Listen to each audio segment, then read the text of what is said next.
வணக்கம் நண்பர்களே, இது நான் சிஸ்பெக்ஸ்க்கு அப்புறம் எபிசோடு 83. வீடியோ பார்க்குறவங்களா அவங்க வீட்டு பிள்ளை நினைச்சு ஒரு ஃபாலோ தட்டிட்டு போயிருங்க. ஒரு சின்ன கதை தான், டக்குன்னு சொல்லிட்டு டக்குன்னு போயிடுறேன். இன்னைக்கு அப்படி இப்படின்னு எப்படியோ ஒரு 7 மணி போல எந்திரிச்சாச்சு. சரி ஓகேன்னு ஒரு 5 கிலோமீட்டர் ரன்னிங் முடிச்சுட்டு அதுக்கப்புறம் ஜிம்முக்கு போறதா தான் பிளான். ஆனா தெரியல, பாடி சரியான டயர்டு.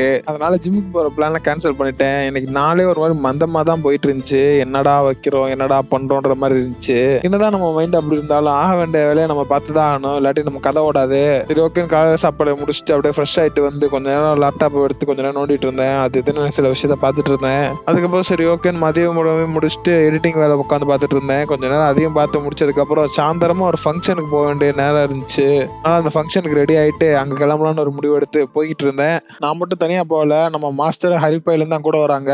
எனக்கே தெரியும் இந்த வீடியோ ரொம்ப ஷார்ட்டாக இருக்குன்னு. ஏன்னா இன்னைக்கு நான் நிறைய வீடியோ எடுக்கல, ஏன்னா நிறைய விஷயம் பண்ணல. நான் ஜிம் கண்டென்ட் இருந்தாலே அட்லீஸ்ட் பாதி வீடியோ ஃபுல் பண்ணியிருப்பேன். அதெல்லாம் எடுக்காதால தான் இவ்வளோ தூரம் இருக்க முடியல. ஸோ அப்படி இப்படின்னு அந்த ஃபங்க்ஷனுக்கு போய் விழாவை சிறப்பிச்சுட்டு அப்படியே கொஞ்ச நேரம் உட்காந்து அங்கேயே சாப்பாட்டையும் முடிச்சுட்டு வீட்டுக்கு ரிட்டர்ன் ஆயிட்டேன். இந்த மாதிரி நாட்கள் அப்பப்போ எட்டி பார்க்கும். அந்த நேரத்தில் எல்லா வேலையும் பண்ண முடியலாட்டியும் தேவையான ஏதாச்சும் வேலை எல்லாத்தையும் முடிச்சிருங்க. அப்பதான் தலைவலி இல்லாமல் இருக்கும் அடுத்த நாள்.